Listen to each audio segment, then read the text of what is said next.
Bismillahirrahmanirrahim. Assalamualaikum warahmatullahi wabarakatuh. Apa kabarnya anak-anakku sekalian? Semoga kalian tetap semangat, tetap sehat, dan tetap diberkahi oleh Allah Subhanahu wa Ta'ala, walaupun kegiatan kita banyak dilakukan di rumah. Karena memang kita masih dalam keadaan pandemi.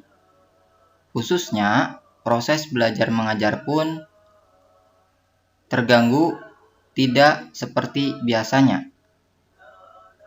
Tapi semoga kita tetap semangat, kita tetap sehat, dan kita tetap menambah ilmu untuk menjadi manusia-manusia yang bermanfaat. Kalian, pada pertemuan kali ini, Bapak akan membahas tentang hukum mim sukun. Mungkin kalau kalian masih ingat, dulu ketika di kelas 7, Bapak juga telah menyampaikan salah satu dari hukum tajwid, yaitu hukum nun sukun dan tanwin. Kemudian, apakah ada kaitannya materi hukum mim sukun yang akan kita pelajari sekarang dengan hukum nun sukun dan tanwin? Maka dari itu, silahkan simak dengan baik-baik, perhatikan penjelasan yang akan Bapak sampaikan pada pembelajaran kali ini.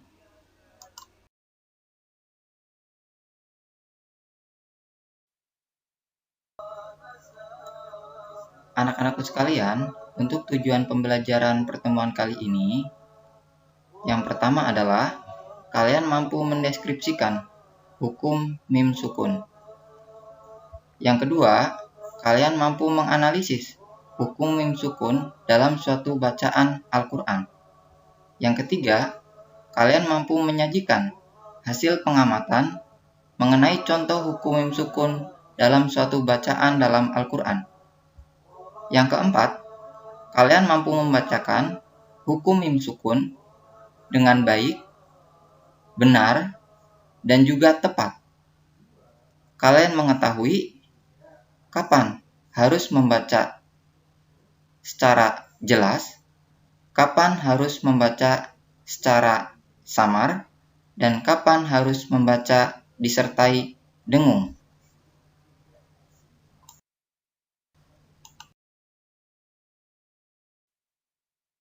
Anak-anakku sekalian yang Bapak banggakan, sebelum kita memasuki materi pembelajaran hukum mim sukun, Bapak akan mengulas kembali materi tentang hukum nun sukun dan tanwin yang telah kita pelajari ketika di kelas 7. Hukum nun sukun dan tanwin, sebagaimana yang telah kalian ketahui, memiliki 4 jenis atau terbagi ke dalam 4 jenis. Yang pertama adalah izhar. Izhar artinya jelas. Perhatikan contoh berikut. Man amana. Man amana. Dalam kalimat man amana terdapat huruf nun sukun bertemu dengan huruf alif. Sedangkan huruf alif merupakan salah satu dari huruf izhar. Maka kalimat man amana harus dibaca secara jelas. Artinya tidak disertai dengan samar ataupun didengungkan. Yang kedua, idgham. Idgham artinya melebur. Idgham terbagi ke dalam 2 jenis. Yang pertama idgham bigunah, yang kedua idgham bilaguna. Idgham bigunah artinya melebur disertai dengung. Idgham bilaguna artinya melebur tanpa disertai dengung. Perhatikan 2 contoh berikut. Pada contoh A terdapat kalimat wailu yauma. Wailu yauma. Pada kalimat wailu yauma terdapat tanwin domah bertemu dengan huruf ya. Dan huruf ya ini merupakan salah satu dari huruf idgham bigunah. Maka cara membacanya adalah meleburkan tanwin domah ke dalam huruf ya disertai dengan dengung. Wailu yauma. Wailu yauma. Kemudian contoh yang B. Pada kalimat ar-rabbihim terdapat huruf nun sukun bertemu dengan huruf ro. Sedangkan huruf ro ini merupakan salah satu dari huruf idgham bila guna. Maka kalimat ar-rabbihim harus dibaca idgham bila guna, meleburkan huruf nun sukun ke dalam huruf ro tanpa disertai dengung. Ar-rabbihim. Ar-rabbihim. Ar-rabbihim. Yang ketiga, ikhfa. Ikhfa artinya samar. Contoh, perhatikan kalimat berikut. Wa antum. Wa antum. Pada kalimat wa antum terdapat huruf nun sukun bertemu dengan huruf ta. Sedangkan huruf ta merupakan salah satu dari huruf ikhfa. Maka kalimat wa antum harus dibaca secara samar. Wa antum. Wa antum. Yang keempat, iklab. Iklab artinya mengganti. Contoh, perhatikan pada kalimat berikut. Anba'uni. Anba'uni. Pada kalimat anba'uni terdapat huruf nun sukun bertemu dengan huruf ba. Sedangkan huruf ba merupakan huruf iklab. Maka cara membaca kalimat tersebut adalah dengan mengganti huruf nun sukun dengan makhraj mim atau dengan huruf mim, sehingga berbunyi ambauni. Ambauni.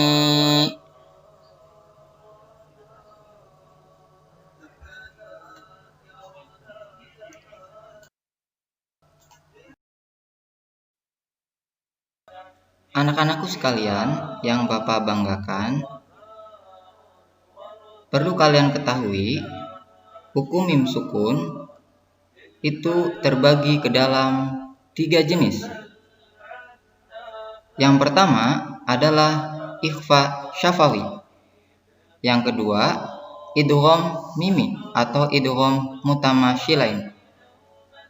Yang ketiga, idhar syafawi.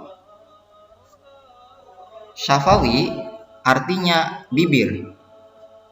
Ikhfa syafawi artinya menyamarkan bunyi bibir.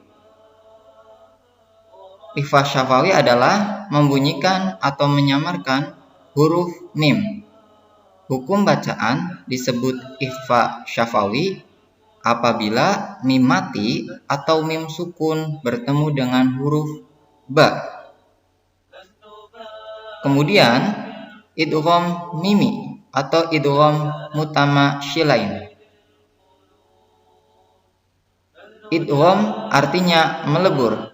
Mutamasyilain artinya bertemunya 2 huruf mim. Hukum bacaan disebut idgham mimi apabila mim sukun bertemu dengan huruf mim yang sejenis. Cara membacanya adalah seperti menyuarakan mim rangkap atau mim tersebut ditasdidkan serta wajib dibaca dengung. Kemudian yang ketiga, idhar syafawi. Idhar artinya jelas, syafawi artinya bibir. Membunyikan secara jelas dengan bibir. Terjadi apabila mim sukun atau mim mati bertemu dengan salah satu huruf-huruf hijaiyah selain huruf mim dan ba. Maka hukum bacaannya disebut idhar syafawi.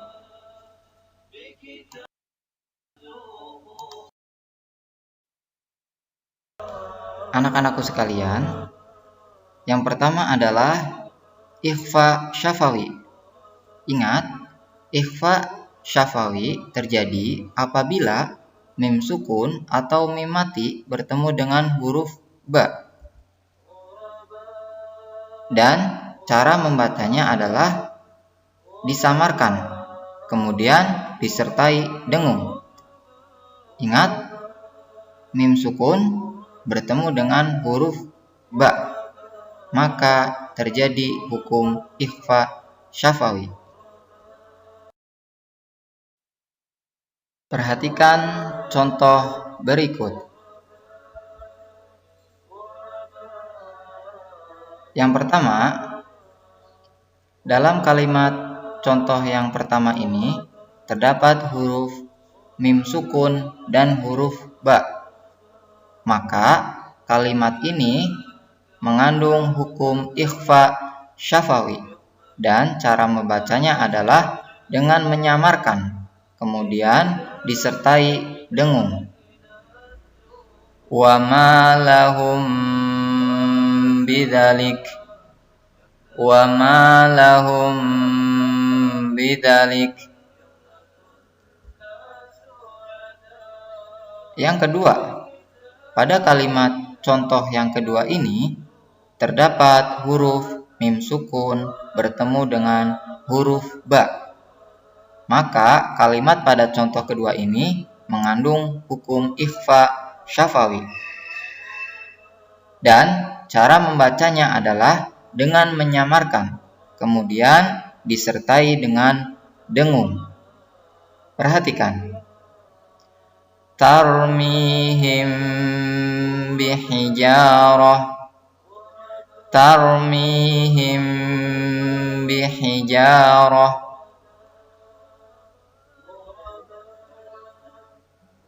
Contoh 3. Pada kalimat contoh ketiga ini terdapat huruf mim sukun bertemu dengan huruf ba.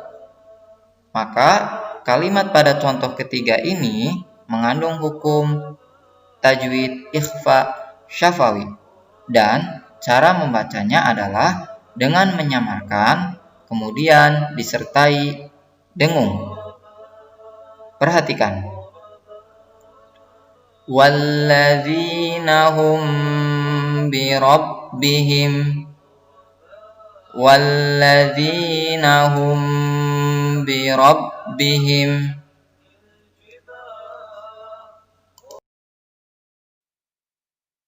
Baik anak-anakku sekalian, sekarang perhatikan untuk latihan 1.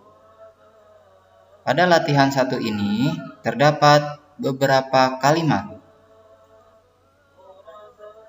Manakah di antara kalimat-kalimat tersebut yang mengandung hukum ikhfa syafawi? Perhatikan contoh latihan 1. Contoh latihan nomor 1.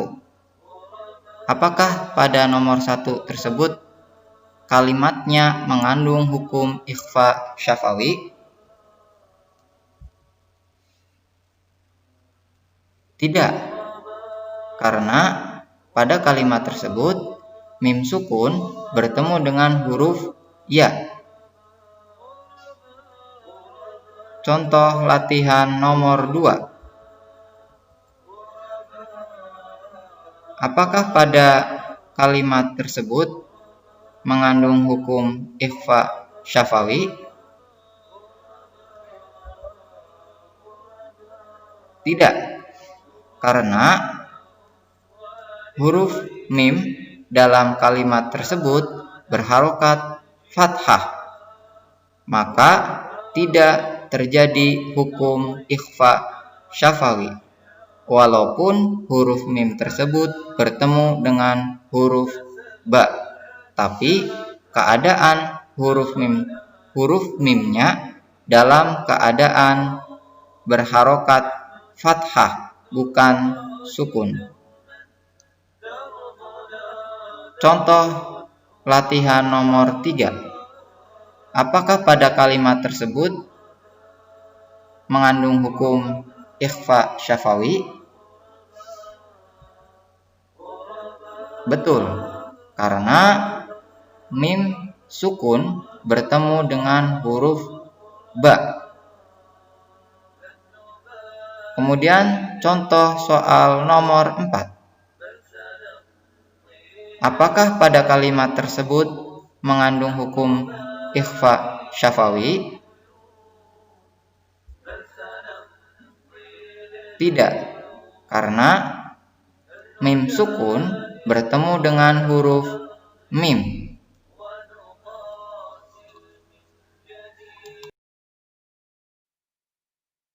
Selanjutnya, silahkan perhatikan contoh soal latihan 2. Manakah di antara contoh latihan soal tersebut yang mengandung hukum ikhfa syafawi? Perhatikan contoh nomor 1. Apakah pada contoh kalimat tersebut mengandung hukum ikhfa syafawi? Ternyata tidak, karena huruf mim sukun bertemu dengan huruf lam. Contoh latihan nomor 2. Perhatikan, apakah pada kalimat tersebut mengandung hukum ikhfa syafawi? Betul, karena huruf mim sukun bertemu dengan huruf ba. Selanjutnya, perhatikan contoh soal nomor 3. Apakah pada contoh soal nomor 3 mengandung hukum ikhfa syafawi? Ternyata tidak, karena mim sukun pada kalimat tersebut bertemu dengan huruf mim. Contoh soal nomor 4. Apakah pada kalimat tersebut mengandung hukum ikhfa syafawi? Ternyata tidak, karena huruf mim sukun dalam kalimat tersebut bertemu dengan huruf ya.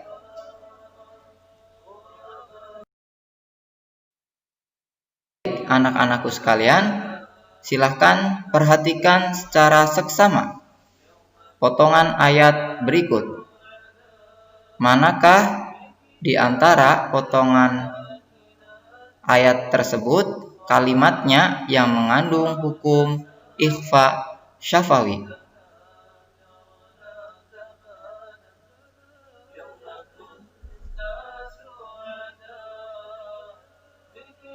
Kalimat wa amdadnakum bi amwal terdapat huruf mim sukun bertemu dengan huruf ba. Apakah ini merupakan hukum ikhfa syafawi? Betul, karena mim sukun bertemu dengan huruf ba merupakan syarat terjadinya hukum ikhfa syafawi, sehingga cara membaca pada kalimat tersebut dengan disamarkan, kemudian disertai dengan dengung.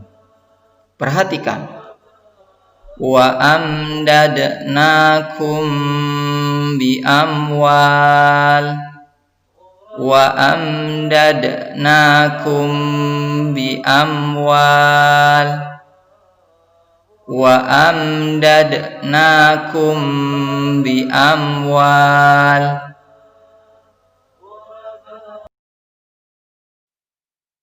Alhamdulillah, anak-anakku sekalian, kita telah menyelesaikan pertemuan kali ini sampai pembahasan hukum ikhfa syafawi.